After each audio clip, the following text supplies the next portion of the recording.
Miniature Market has thousands of board games at discounted prices. Click the direct link below for Mists Over Carcassonne or any other game. Hello my friends, it's the Game Boy Geek here. Today we're going to be building lands together cooperatively over in Carcassonne. We're going to be doing roads and castles, but they're going to be covered in mist, and those mists, you got to be careful, you got to get rid of them because they have ghosts. Today we're taking a look at Mists Over Carcassonne, which is a fully cooperative version of the game. Let me show you how it's played. I'll see you on the other side.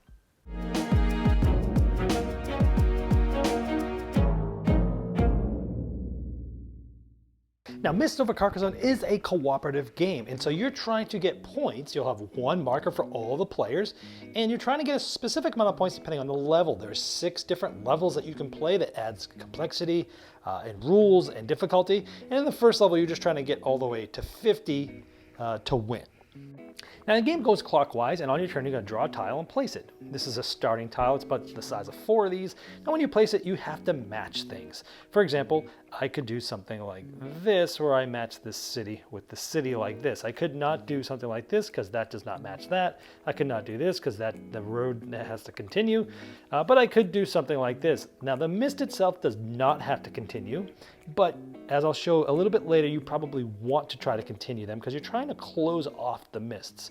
So you could do this, but you might not want to, or maybe I could put this, thing up here like this. So there's all different ways that you're gonna be placing tiles over the specific game. So let's say we place it like this. Now, when you place it, you can place your meeple. Everyone has their own colors meeple, and you have a certain amount depending on the amount of players.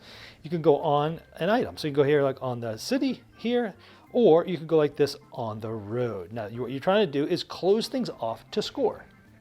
Now, for example, if the next player places something, they go here. Remember, you don't have to match the mist, although a lot of times you'll want to. You could, this road was closed. So if we had placed this on this road, and then we placed this like this, well, this road has closed, and so this person gets the meeple back, and they're going to get 2 points, one for each of the tiles for how big that road was, and that's one way to sort of score, if you will. Now, if we were to have done that, this wouldn't have been the smartest placement, but see there's a ghost there, you'd have to place a ghost. And by doing so, this is using one of the 15 ghosts. Now you use different amount of ghosts depending on the difficulty level. But if we ever run out of ghosts, meaning they're all on the board, and we have to place one, that's one way to lose. So you're trying to keep ghosts off the tile. So instead, say the first player placed their meeple there, and we place this tile here. Now anytime you match the mist, like this, you place one less ghost than that's on the tile. Right now there was one, so we don't place any. If there were 2 ghosts on that tile, we'd only place 1. So you're trying to sort of match the mist. You don't have to, but that's the reason why you would want to. In this case, they could maybe place it here and try to finish that, or they could place it on the road and get 2 points because it's now closed, and you get points that way. Now in a real game, you actually start with ghosts on the starting tile. Now if you had played this one, again, this would have cleared all these off. If there was a ghost here as well, we close this off, all these ghosts come off. And so that's generally how ghosts work. Now in future turn, if you're able to close this sort of city, it's 2 points. So this meeple is 2, 4, 6, 8, 10. Because it's on 5 different tiles. However, let's say that this person was here and this was building up. This person plays this tile and they put their meeple right there. Let's say on a future turn, this gets joined like this. Now you got joint scoring because this whole thing now is closed. So normally you'd score 2, 4, 6, 8, 10, 12, 14, plus 2 more because of the shields. That's 16 points.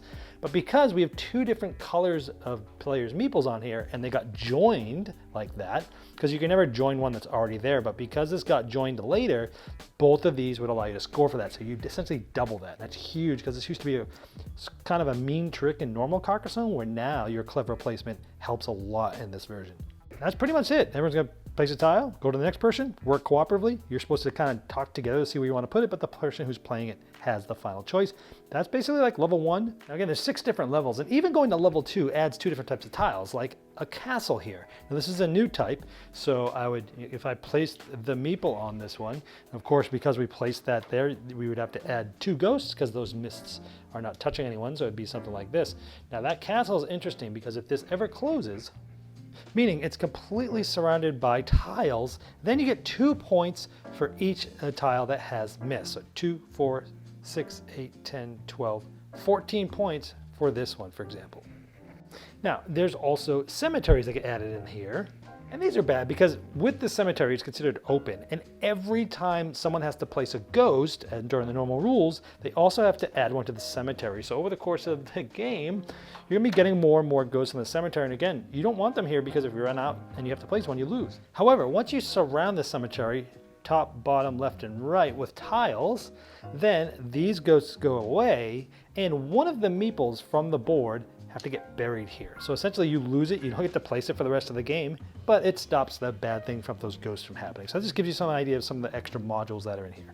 And as I mentioned, there are up to 6 levels that add different types of difficulties and different mechanisms. And there's also rules to use this as an expansion for all the sort of the base game of Carcassonne, which is also a cool twist.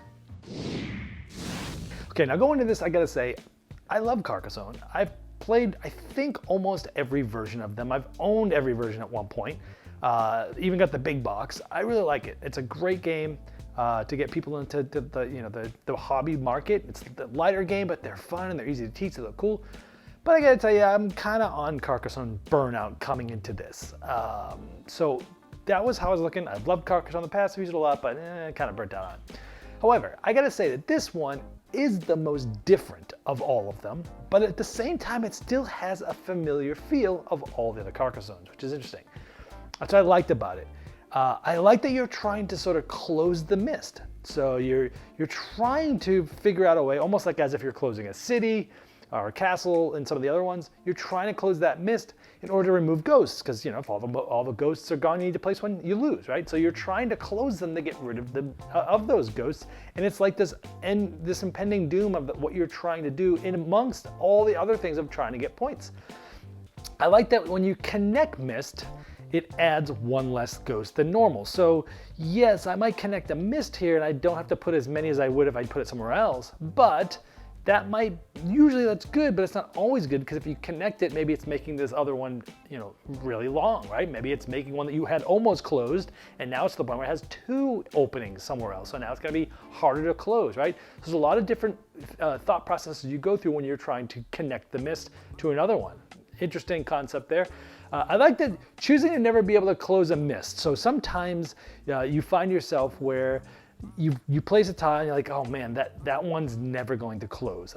But we have to place this here because we need to close this city and score the city, but it's cutting that mist off over there. So we know that those are never gonna close. And it's at the time, it's like, oh gosh, those ghosts are gonna be stuck there, right? Because you might have a better placement for it. But the other cool thing is that adds tension, but then you can still end up removing those ghosts from a tile instead of scoring normally. So you might just have this rinky-dink little 2 or 3 tile road. You're like, I'll give up 3 points to get rid of all of these ghosts that are stuck on these tiles that will never be able to close. Another interesting little lever and mechanism to say, giving you lots of decision space in this simple game. Hey, I'm gonna forgo these 3 points, and I'm gonna take all these ghosts off and get them back in the supply because we're running low. Just really interesting. I love all the clever things they did here. It's just, the joint scoring. Okay, so in Carcassonne, the best way to play this game is actually in a mean way, like the standard Carcassonne, where you kind of put yourself on a tile, then you cleverly place a tile that connects you with somebody else, and now you just had, in 1 turn you just got, or 2 turns you've got a big castle connected that somebody else has been working on for a while. It's kind of a mean game. If you're good at Carcassonne, you learn how to sneak into other players' things. And that can be kind of frustrating to players that don't play a lot of Carcassonne, because it's like, it's supposed to be a relaxing, fun Carcassonne game. Greg Dixon, that you see on this channel all the time, he plays Carcassonne so meanly like this, and he's really good at it. And I'm like, Carcassonne's supposed to be like a nice, relaxing tile laying game, but it can be aggressive when you do that. In here, it's really cool because you get joint scoring. Essentially, with that clever tile placement maybe you've learned in the original Carcassonnes, you now are able to sort of score joint scoring. So you're basically getting more points for being able to place in those clever ways and link things together. Again, they took something that used to be like a mean part of Carcassonne that wasn't used as often and made it with positive reinforcement. I like that. I like that you're balancing points and what you're trying to get to and running out of ghosts. That tension's always there. I love that they have 6 different levels that you can go through of scenarios throughout the book where they add more mechanisms and more difficulty as they go on. But I like that even in level 2, it creates much more difficulty than the first one. So when you add the castles and the cemeteries, it's already a step function harder than the original one, even on level 2. So like that. I also like, I don't know how often I do this, but the availability to use this as an expansion to the base game, adding the castles and things like that. So again, I feel like they've really well thought this thing out. I don't have a whole lot negative here to say. This might be one of my favorite versions of Carcassonne. It's just really good. I like cooperative games. Negative is it's open information, right? It says that you have a tile and you're going to be placing it and you can discuss with other people where you should put it, but then you have the final say. So this game does have the possibility of what a lot of people sometimes say alpha gamer, where quarterbacking, where somebody can sort of take over and be like, no, you need to put this here because of this and this and this and this. And it doesn't happen in my games a lot, but for people, if that's an issue for you in standard cooperative games, open information where people tell other people what to do, you don't get rid of that with this. This game could have that in spades. But other than that, this is a fantastic version of Carcassonne. It's been a Game Boy Geek, breaking down barriers, growing relationships with board games, by helping you on the next one you love. Game Toppers upgrades every game you play, and if you missed their 4.0 Kickstarter, you can still late pledge and take advantage of over 40 unlocked stretch goals and early fulfillment. This campaign featured a new Young Sherlock table, perfect for children's gaming, and movable coffee table, 10 new thematic mats by top artists like Vincent Dutray, a new designer art series Minecraft topper with thematic art from Brent Woodside, and some of the best package deals they've had, including game mat bundles. Go to GameToppersLLC.com or click the link below to late pledge now.